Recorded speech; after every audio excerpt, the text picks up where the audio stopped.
Saludar a todos en el amor de Cristo, nuestro Dios y Señor, el que dio la vida por nosotros para que tuviéramos vida y vida en abundancia y sobre todo la vida eterna, que a veces tanto olvidamos nosotros, el que desde aquí de la tierra ganamos la vida eterna, aunque es un regalo de Dios, es un trabajo de nosotros para llegar al cielo. Jesús fue claro: nadie viene a mí si mi Padre no lo atrae, y nos invita a comer la Eucaristía también, diciendo: el que come mi carne y bebe mi sangre permanece en mí, y yo lo resucitaré el último día. Y nadie de los que ha dado mi Padre se escapan de mi mano, sino que permanecen en mí, salvo el hijo de la perdición, es decir, el que quiera perderse.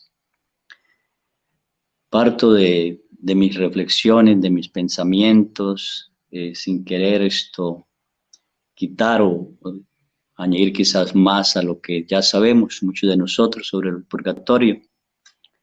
La Iglesia ha hablado del purgatorio durante mucho tiempo. La primera vez que lo sacó como dogma fue en el Concilio de León en mil y feria, no recuerdo ahorita qué año, 1200 y feria.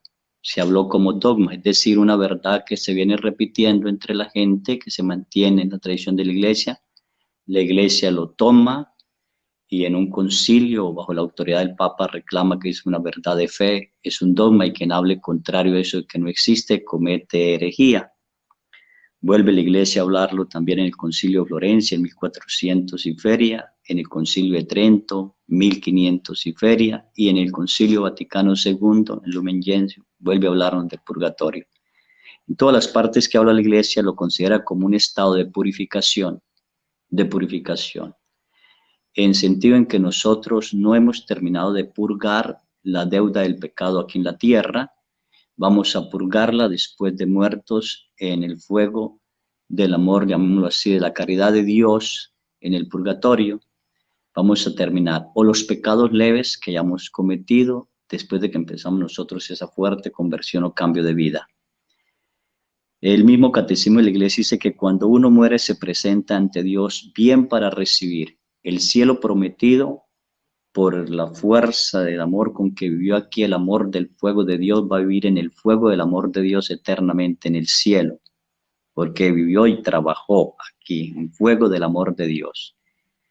Si trabajó a medias, si no hizo una conversión perfecta, pero sí luchó para la conversión y no alcanzó a pagar, entonces pasa al purgatorio en el fuego herido del amor de Dios para pagar la deuda que tenemos y no hemos determinado de pagar de aquí. Es una purificación, llamémoslo así, como una caridad. El purgatorio es como caridad del amor de Dios por nosotros. No hemos vivido tan perfectamente bien para entrar al cielo, pero tampoco hemos vivido tan perfecta mal y separados de Dios para ir al infierno. Entonces hay un término medio llamado purgatorio, donde nosotros vamos, vuelvo a repetir, a pagar la deuda del pecado o los pecados leves que no hemos calzado a pagar allí, ¿sí? Y lo tercero que dice el Catecismo de la Iglesia: o para irnos al infierno, separación totalmente de Dios en el fuego, ¿sí? Ofendido de Dios, porque no vivimos conforme a la dignidad de hijos de Dios aquí en la tierra. Es aquí donde la Iglesia durante tiempo y la gente durante años memoriales siempre ha orado por los difuntos, siempre ha orado por los difuntos. Hoy en estos últimos tiempos se nos ha olvidado muchísimo orar por los difuntos. Si leyéramos un poquito lo que es las penas del purgatorio, si estuviéramos atentos de que nosotros no termina nuestra vida con la muerte, muere nuestro cuerpo y va a la tierra a esperar la resurrección del último día, es decir, el juicio final, la resurrección de los cuerpos, el cuerpo volverá a la vida. Pero mientras tanto el alma tiene que entrar a una purificación, o al cielo o al infierno, hasta la resurrección total. Y es ahí donde nosotros a veces no creemos que las personas siguen viviendo después de muertos. Creemos que las perdemos, que no tenemos contactos con ellos, que los muertos no se comunican con nosotros, y eso es falso. Dios ha permitido en muchas partes almas que vengan a las personas a comentar o a pedir su auxilio. Entre eso yo creo que muchos han leído el libro de Sáquenos de aquí de María Sigma, una mística que hablaba con las almas del purgatorio. Así hay muchísimas otras personas que hablan con las almas del purgatorio. Precisamente ayer, más o menos a esta hora, estaba atendiendo a un niño de 4 años de Guadalajara que ve las almas del purgatorio. El niño está asustado en cierta medida porque él la ve y habla con ellos en un sentido de hablar no como nosotros de otra manera. Y me decía, padre, quítame esto ya, yo no quiero tener esto, yo quiero descansar, yo quiero dormir, yo quiero que no me molesten ellos. Y su hermanita, la niña, comentaba ella con mucho miedo de que ella también miraba las almas, especialmente dos, pero en ciertos lugares de la casa. Una señora con su pelo, con un moño de arriba, y un señor, la señora vestida de negro y el señor vestido de gris. Eso da su diferente estado de purgatorio, según el vestido también. Y ella hablaba, y yo le preguntaba al papá de estos niños, ¿la casa la hicieron ustedes? Y me dijeron, no, vea padre, la casa la compramos precisamente porque el señor cayó en una deuda tan tremenda que vendió la casa, el banco la remató, nosotros se la compramos, y el señor fue con una tristeza tremenda y tal cosa. Pero donde escuchamos ruidos, los hemos escuchado, dice el Señor, los he escuchado, y donde mi niño los ve, o ve a ellos, es precisamente en el cuarto del niño que era la cocina anterior. Ellos transformaron la casa en el cuarto de la niña, que era la cocina, pero en el cuarto de la niña, que era la cocina. Y en la sala, que era la sala de ellos, que ahora es una recámara del niño y de la niña. Cocina se convirtió en recámara del niño y la otra, la sala se convirtió en recámara del niño. Eso es decir, ¿por qué en otros lugares no se oye o ellos no lo ven? Entonces yo les decía, porque ¿a dónde la pasan más las mujeres en la casa? ¿En la recámara o en la cocina? La pasan más tiempo en la cocina. Esto es una experiencia maravillosa. Ayer yo decía, Dios mío, ¿cómo es posible esto? Y que Dios permite porque estos seres necesitan ayuda. ¿Y qué ayuda necesitan? Nuestras oraciones. Y las oraciones que debemos hacer de ellos son pequeñas. En los mismos concilios nos han dicho que debemos orar o qué oraciones son las que sirven. Los sacrificios de la Sagrada Eucaristía, las oraciones, las obras de caridad y otros oficios de piedad, nos dice el Concilio de Florencia. Y eso se ha repetido durante el tiempo. ¿Qué se necesita? Orar por los muertos, ¿sí? Entonces, te lo repito, nosotros podemos hacer 4 cosas por los muertos, para mí 4 cosas. La Eucaristía, que es excelente, súper excelente, lo mejor que podemos ofrecer. Las oraciones que nosotros hagamos, sea cualquier oración, sea el rezo del Santo Rosario, sin comentar las almas, sea oraciones que los santos, Dios les ha dado a los santos para orar por las almas del purgatorio, como Santa Gertrudis, si no estoy mal, Santa Perpetua también que oraba por su hermano. Miles de santos han orado y Dios les da una experiencia, un encuentro con esas almas. Las oraciones, las obras de caridad. Hay muchas personas que nosotros no hacemos una obra de caridad por papá o mamá y se deben hacer esas obras de caridad. Ahorita más tarde voy a explicar cada caso por qué. Y los sacrificios. ¿Qué sacrificio yo puedo hacer? ¿Algún sacrificio? Por ejemplo, el ayuno por las almas del purgatorio. Me privo de esta comida por las almas del purgatorio. Hago un sacrificio, algo santo para ellas. Los muertos no necesitan más. Ellos no van a ver ni la música que les llevan, ni lo que arreglan del cementerio. Todo eso no les sirve para nada. Eso es un colmar de conciencia de nosotros, ¿sí? Y la Iglesia ha mantenido a través e invita a través de los siglos a orar por los difuntos. Nos ha invitado mucho a orar por los difuntos, ¿sí? A mantenernos en esa oración y enseñanza y decirle a la gente que hay que orar por los difuntos. Les decía que desde tiempos memoriales se oraba por los difuntos. Lo vemos en la carta a los Macabeos. Judas Macabeo hace una colecta de 2.000 dramas de plata, la manda a Jerusalén, lo ofrece por los muertos que han perdido su vida en la batalla, para que Dios los perdone. Dice, si él no hubiera creído en la resurrección de los muertos, o sea, de nada hubiera servido esa colecta y haberla hecho. Entonces se cree que nosotros no solo somos cuerpo, sino que hay un alma dentro de nosotros, porque somos hijos de Dios y a Dios volveremos, ¿sí? A Dios volveremos.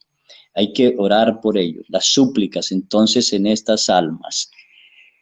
¿Qué más podemos hablar de el purgatorio? Es ese estado en que a veces uno no logra entender, no logra entenderlos. Yo voy a colocar ejemplos y quizás con eso casos que he vivido y he tenido y con eso aclaro un poco más las cosas, por eso son reflexiones mías. Quisiera contar el caso de un señor de 37 años, 37 iba a decir, 37, 38 años, lo conocí hace tiempo, amigo, un hombre borracho, drogadito, alcohólico, como ustedes pueden ver, un hombre que golpeaba a su esposa muchísimo, un mal padre, una persona desastrosa, tremendo. Una vez se va a emborracharse, llega en la mañana, el hijo ha llegado, el hijo mayor de 18 años, ha llegado a visitar a su mamá y está hablando con su mamá, perdón, llega a visitar a su mamá y escucha gritos, insultos, golpes y se mete el hijo, deja la moto encendida en la puerta de la casa, se entra, ve que el papá le está pegando a la mamá, lo agarra y dice, papá, usted le vuelve a pegar a mi mamá, yo le pego o lo mato, esto se acaba. El hombre drogado, borracho, enfurecido, sale de la casa mientras el hijo consolaba a su mamá, toma la moto, así borracho se va. En ese pueblo tiene que pasar por un puente y abajo está la autopista, se sale del puente y cae abajo a la carretera. Pasa un tráiler en ese momento, lo golpea, yo por bromear digo no le pasó nada, pero el señor se reventó el hígado, se le partieron las costillas, se le fracturó la columna en esta parte, eh, se le partió, se le inflamó el cerebro, los intestinos y las piernas. Quedó vivo, lo llevaron, vinieron y lo llevaron al hospital, lo conectaron a una máquina. 11 días después llaman a la esposa y le dicen, su esposo quedará en estado vegetal, tenemos que abrirle, quitarle esto para que su cabeza siga, su cerebro siga inflamándose porque sigue inflamando, ya no resiste más, va a quedar en un estado vegetal si él se recupera. Él nunca podrá volver a mover ni manos, ni pie, ni nada, ¿sí? Cuadriparapléjico quedará ahí. Y entonces dice, lo sostiene la vida la máquina nada más. Y el médico le recomienda, yo le recomiendo que se desconecte, que firmen y se desconecten. La señora le dice, yo no puedo tomar esa decisión, yo tengo que consultarle a mis hijos. Llaman a los hijos, entran los hijos y los hijos dicen, mamá, desconecten a mi papá, ¿para qué dejarlo seguir así? Fue un mal padre, hay que desconectarlo. La señora dice, no, ¿y qué van a decir los papás? No, yo no puedo desconectar a su papá, matar a mi esposo. No, ¿qué dirán los papás? Y los hijos le dicen, vean, mis abuelos están ahí afuera. Llamaron los abuelos, la voz del papá fue un mal hijo, nunca nos oyó nada, fue un ser que nos hizo servir. ¿Para qué sufrir por él y hacerlo sufrir más? Que desconecten. Ahí se acaba todo, desconectenlo. Y la voz de la mamá fue, hija, las cosas las pone así Dios, hay que desconectarlo. Cuando ella iba a firmar, porque los médicos le dan un documento para firmar, cuando ella iba a firmar el documento, aquel hombre pega un grito, ¡ay! Y queda sentado sobre la cama.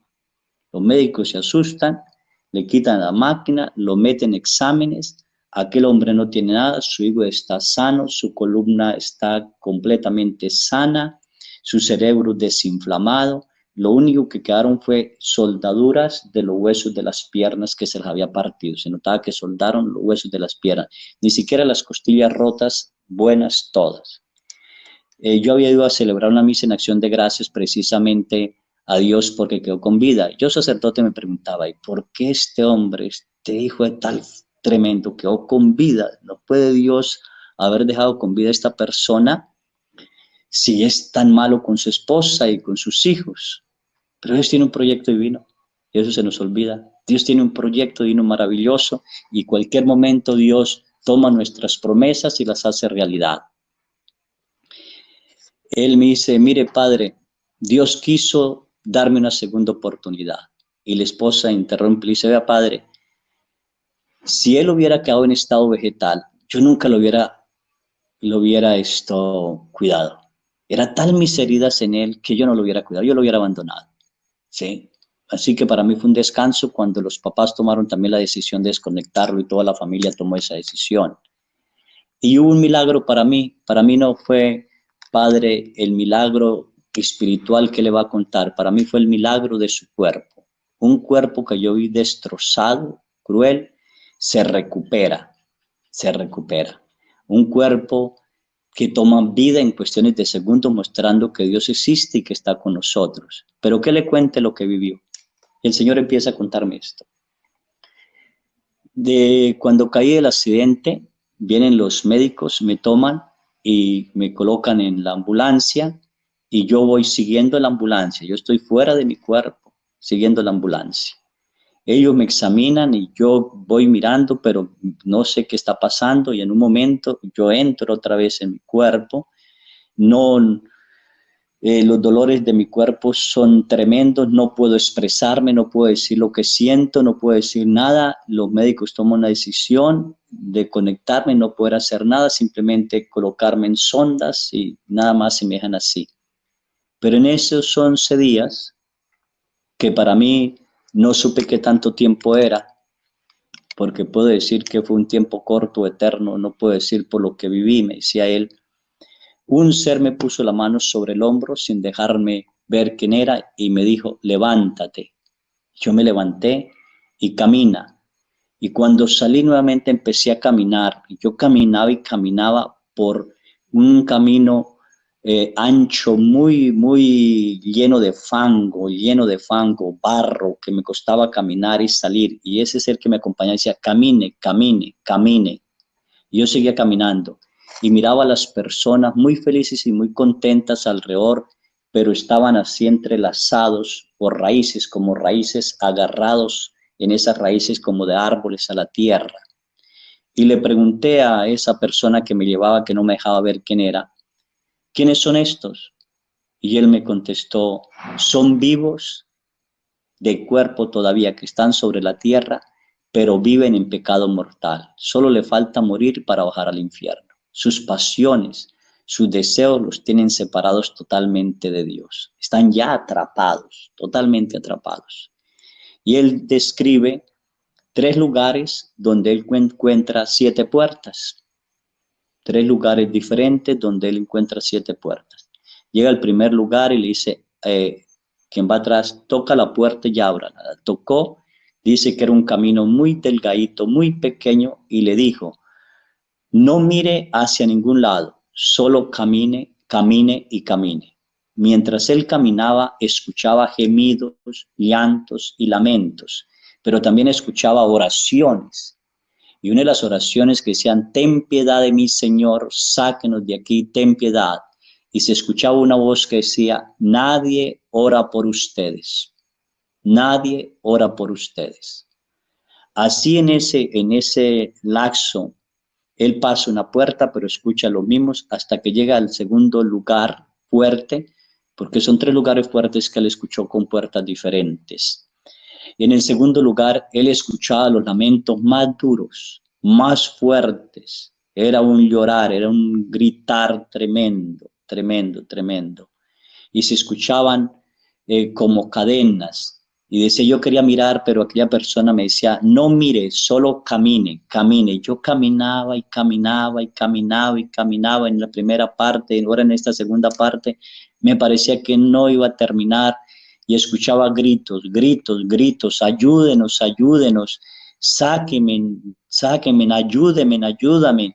Y la misma voz se escuchaba, nadie ora por ustedes. Y él dice que en el primer lugar y en el segundo lugar que él pasó con esa puerta, vio de vez en cuando como un ángel bajar y tomar a una persona y llevársela. Un ángel tomar y muy presa. Dice, eran muy pocos los que venían a darle un auxilio.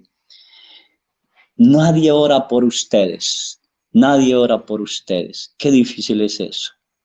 Que las almas estén padeciendo en un juego de purificación, en un lugar de purificación, en un estado de purificación, sin que nadie ore por ellos. Y así pasa la otra puerta y llega al tercer lugar.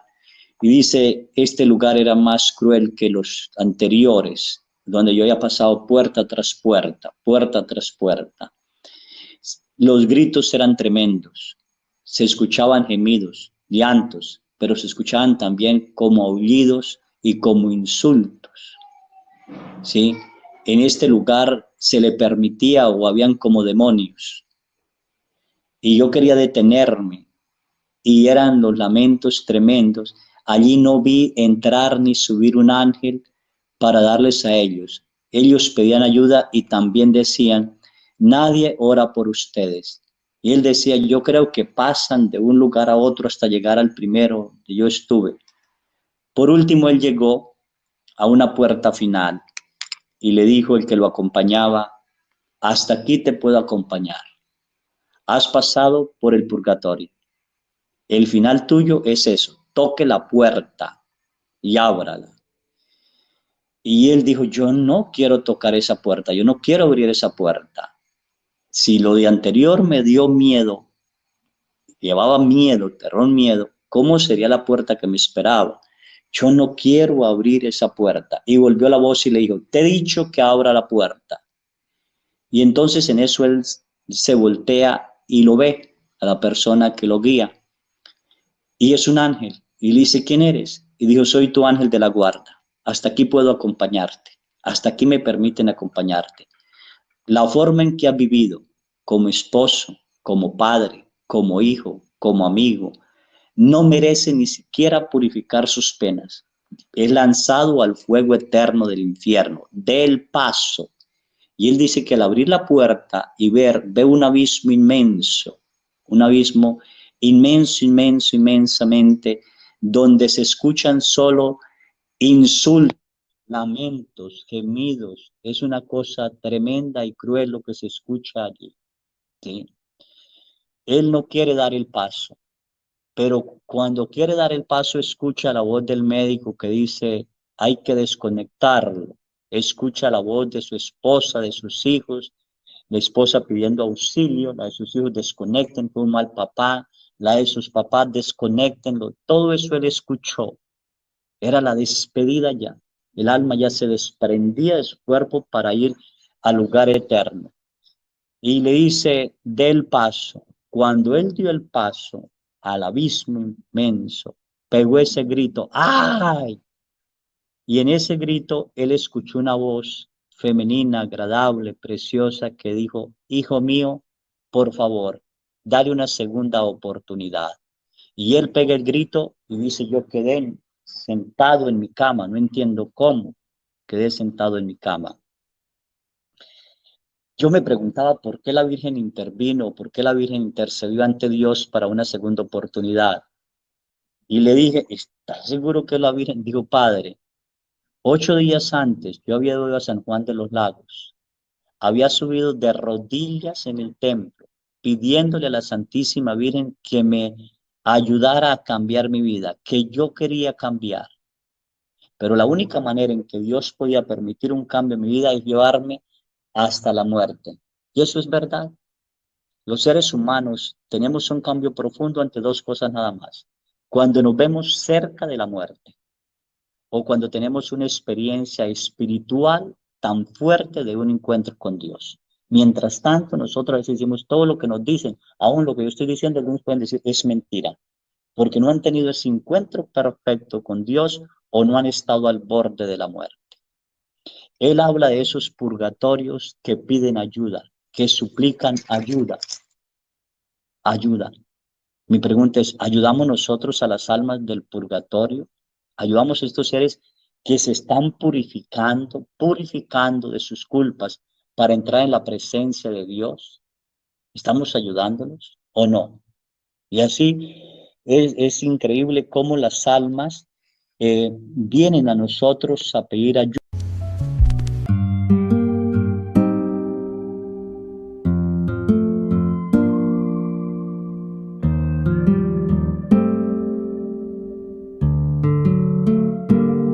Lucy boy.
Thank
you.